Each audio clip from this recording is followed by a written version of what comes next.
Hi, I'm Daniel, and in this video I would love to show you the 4-player arcade cabinet I'm standing next to. This is my latest project. I've been working on this the last couple of months now, and it's finally here.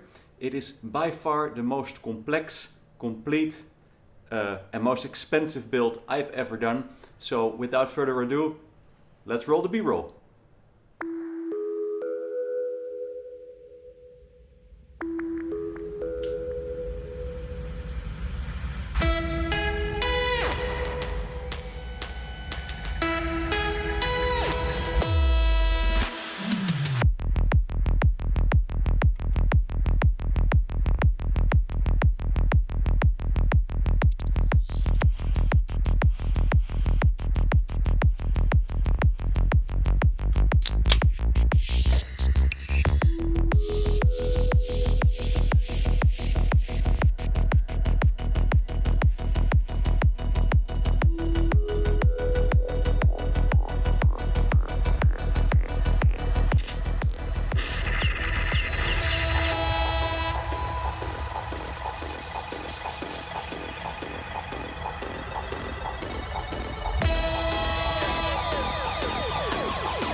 So in this video it might be fun to take a closer look at the arcade cabinet in more detail, and I think we will discuss the cabinet a little bit, the height, the dimensions, the control panel. We will take a look at all the components, all the fun stuff, the gadgets, the arcade stuff, the built-in fridge with the beers, which is a lot of fun. And finally we will be taking a look at the games, how it all comes together, how the RGB lights work, the shortcuts with the Elgato Stream Deck and the other cool stuff. So let's get started. Oh, and before we start, I want to give a huge thank you to Ultimark from the UK. Ultimark is my local supplier for arcade stuff for many years, and they sent a ton of their latest toys and gadgets, and it's really awesome. So we will be taking a closer look at it later. I will put a link of the Ultimark website in the description. If you want to make your own arcade cabinet, also check out the tutorial videos I make for them. So they're on the Ultimark website. The other company I want to thank is Hyperspin Systems. And if you have a huge arcade cabinet like this one, you need a huge amount of games. And Hyperspin Systems sells these complete ready-to-go hard drives, and they are stuffed, and I mean stuffed, with games. So they send over their latest 8 terabyte model, and I don't need to tell you how many games you can put on 8 terabyte. There are over 100,000 games and hundreds of emulators installed in this system, which is of course awesome. So go check their website out. I'll put a link in the description.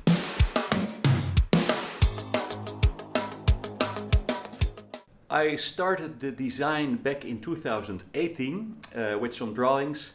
I finished the AutoCAD design in 2019, and until recently, 2020, I found time to build the damn thing. It is really tall. It's 193 centimeters in height, which is approximately 6 feet. And the widest part, so the control panel, is 115 centimeters wide, which is about 45 inches. And it's a large machine. It's CNC cut from 18 millimeter high quality MDF, and it features the custom artwork on the sides, and I love that. This is really wonderful. This is made by an artist I've met on Fiverr, and this visual artist, he went all out. So you can see the floating islands. Guy Bruce Threepwood overseeing the whole theme. Bright colors, blue, particles, sunlight, so I really love it. And you can see Cedric from King's Quest V here on the control panel. Oh, and also my logo in front of the hinge door, down here with the computer. So, and this is printed on high quality vinyl as well. So the cabinet has T-molding over the entire length, and this is the chrome T-molding I love to use. I think this is 90 millimeters.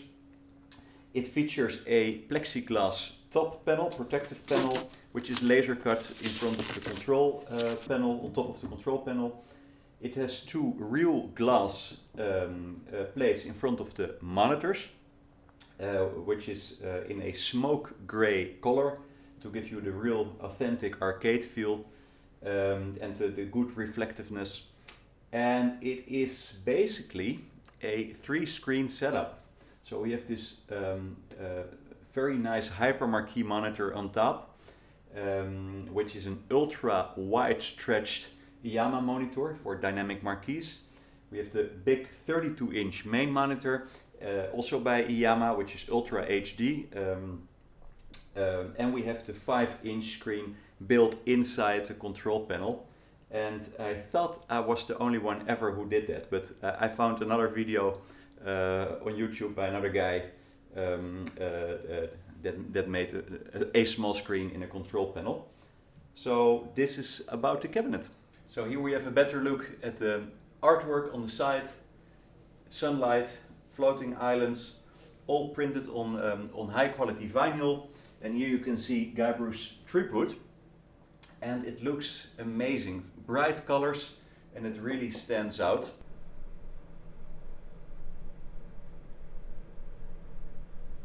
You can see the power supply, which is just 240 volts. It has a built-in fuse in it, some air inputs. This panel you can take out, and the refrigerator is behind here. Behind the fans is the game PC. Here's another fan inlet, and this is a hinge door. I can open it for you to get to the HyperMarquee screens and the subwoofer and the USB hubs and some other stuff. So this is the back side. Now let's take a look at the front of the cabinet. You can see a hinged door with my logo and 2 RGB fans. And behind this door is the computer. Let me open it for you. You can see the gaming PC, which is an AMD Ryzen build, a new one. I think it has a Ryzen 5, 16 gigabytes of memory, and a GTX 1650 Ti graphics card, I think. So it's a little bit overpowered for an arcade machine, but we went all out. And this is, of course, one of my favorite features. It is the fridge with the cool beer inside. And I don't need to tell you how much I love that. There are 4 cup holders in the build, so you can drink beer with your friends. So now let's take a look at the features, and we start on top. Here we can see the HyperMarquee screen, which is a dynamic marquee, and it consists of a monitor, an IYAMA ultra wide stretch monitor, and they are super expensive but really nice to look at. And every time you change a game, so I go to another game, you can see that the marquee screen, let me get a nice one, changes automatically, and it looks so nice. So it really immerses you into the arcade playing. Then let's take a look here. We have 2 built-in speakers, German quality, and some spotlights. And in front of the control panel is a small dimmer, so you can actually turn them on and off. And this will light up your control panel. So I really liked that feature. So this is the control panel. It's huge, and it has a total of 41 buttons. Here you can see that there is a hypermarquee screen built inside the control panel. So if you go to another game or another emulator, I must say, you can see that it changes too, which is really nice. And all the buttons, 41 in total, are RGB lit. So let me turn on the buttons and then it will go into a startup sequence, and then you will see some nice colors. It's much nicer in real life even than on camera. But these are the buttons. So then this is the Stream Deck by Elgato. And I'm really proud of this feature. I think I'm the only one ever who built it inside the control panel. It's completely laid in. And I programmed all the shortcuts for it. So these are favorite games. You can see Super Mario, Mario Bros. 2, Zelda, Mortal Kombat, Pac-Man, Q*bert, etc. And if you press one of these screens, the game will start up. The hypermarquee will change. The buttons will explain which buttons you can use for the game.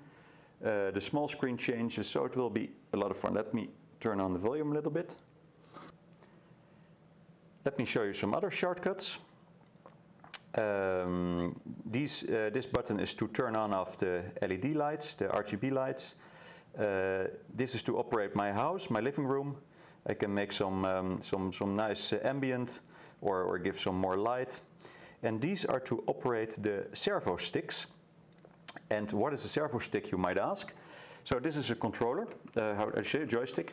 And this joystick can go up, down, left, right, but also diagonally, so diagonal.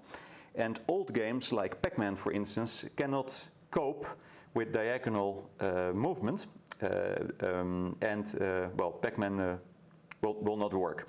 So to do that, you can change, if I press on 4-way, listen to it. You can hear the servo motors set the joysticks automatically, which restricts the movement to only 4 ways. So now I can no longer go diagonally, only left, right, down, up. And if I press 8-way, I can go 8 directions. So newer games use 8-way, and old classic arcade games use 4-way. But it is also programmed to do this automatically. So I'm in 8-way mode now. And if I go to Pac-Man, for instance, let me go to Pac-Man. Where are you, Pac-Man? Turn the volume up.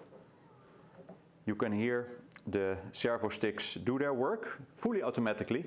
So the system knows what you are playing. And here's Pac-Man. Start game. With the nice bezels also. Primary control. So this is how that works. 4-way. Okay, I want to show you some games now. Let's see how the system actually works. We're in the main menu. Here are all the emulators. So you can choose your emulator and then a game. So let's start with main. Here are all the games. If you want to search for a game, we hold the joystick to the right and then we go to the ladder. Let's say if you want to go to Burger Time, all the way down. Where are we? BL doubles. Oh, too far. Let me check Burger Time. Now you can already see that the hypermarquee is already changing, and if I press play, we're going to play the game. The controls will light up automatically, the bezels will start, and everything will go fully automatically. Turn up the volume.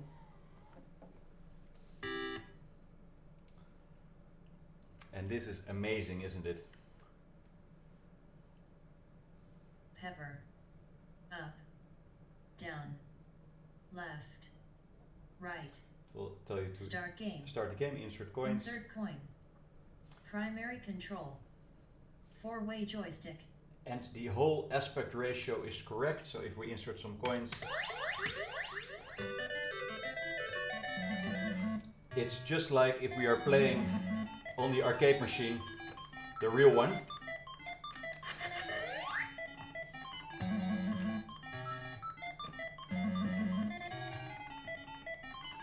I really love this game.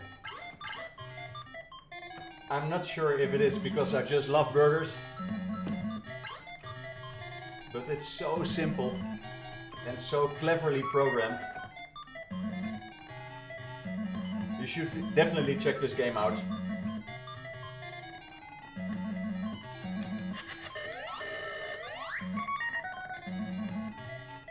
Anyway, so this is a fun game, so this is burger time. So if you want to go to favorites, you just press the view favorite games button. And here are all my favorites. And let me see what we got. Arkanoid, which is a great game to play with the spinner. I can show you real quick. Let's start it up. Gives you a little timer, just like the real machine did. Then I can insert some coins. After the mothership, Arkanoid was destroyed. Well, text goes too fast. And then you can use the spinner to operate. And it's really more difficult than it looks.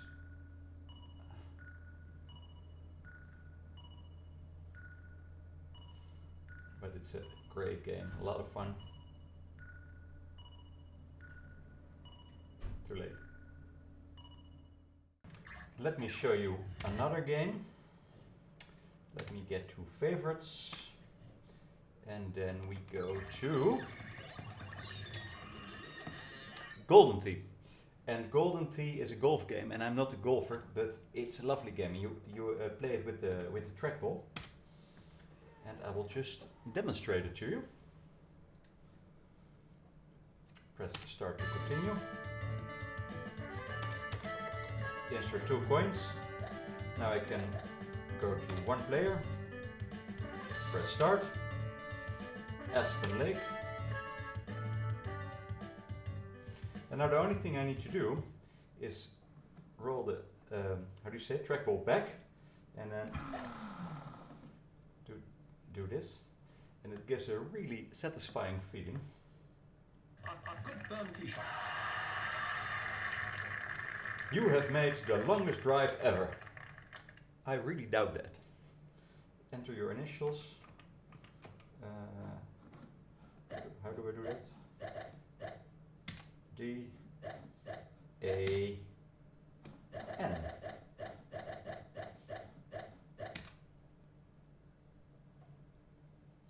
Okay.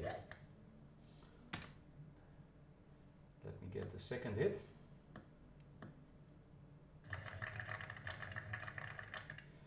There we go, so we can see the flag here.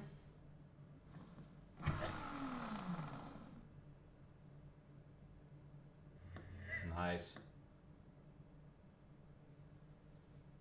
Okay. Golfer 1, trying for birdie. Trying for birdie. This voice. It's a lovely voice. So I take a look at the wind direction, which is 7 miles an hour southeast.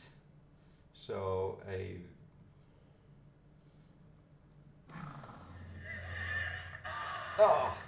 almost. Golfer 1, trying for par. Did it. Dan. Score E. 3rd place. So anyway, this is a lovely game. You will have lots of fun with this game. And let me show you another game. The Metal Slug games are, in my opinion, amazing.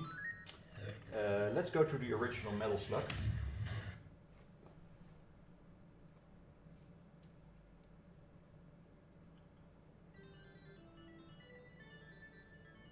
And here you can see the bezels Jump. and the nice scan lines. Up. Down. There's just 3 buttons here. Right. Shoot, jump, and throwing grenades. Insert coins.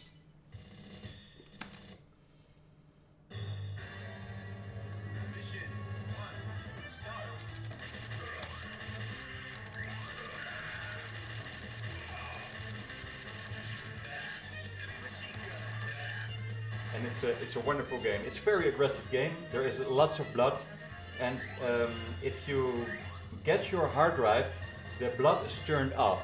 And there is no easy option to turn it on, but if you have an F2 key, let me turn the volume down. F2 key is in the back here. You can go to setting up soft dip, Metal Slug, and there you can set the difficulty, and you can turn on off the blood. And I will definitely tell you to choose the blood feature. It's very gory, but it's just amazing. It's really wonderful. So let me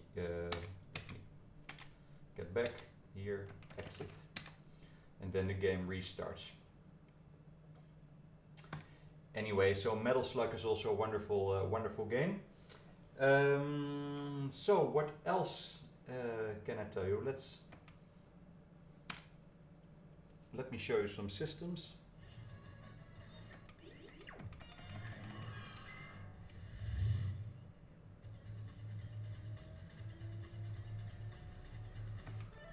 These are some classics, if you like, Konami classics. The Simpsons for sure, a wonderful game. Midway classics, Mortal Kombat.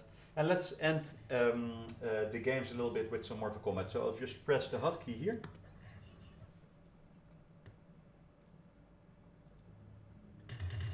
And there we have it.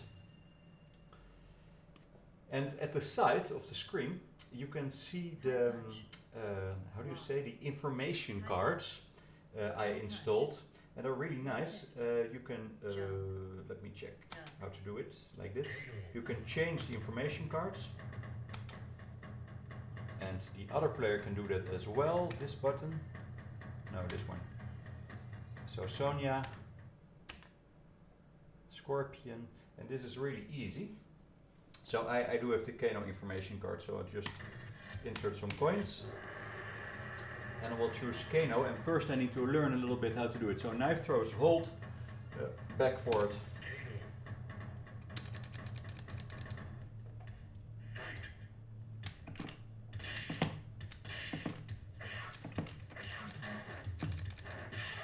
Hold, back forward. Yeah, nice. I still remember back in the 90s,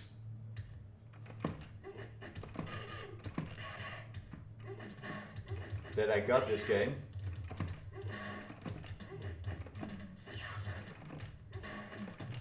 Yeah, that's how it works.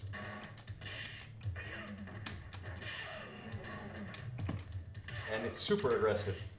And I wasn't allowed to play this that much, but that's the fun thing of having your own cabinet. You can play whatever you want. Let me check. Heart rate, I only have. This is, I lost.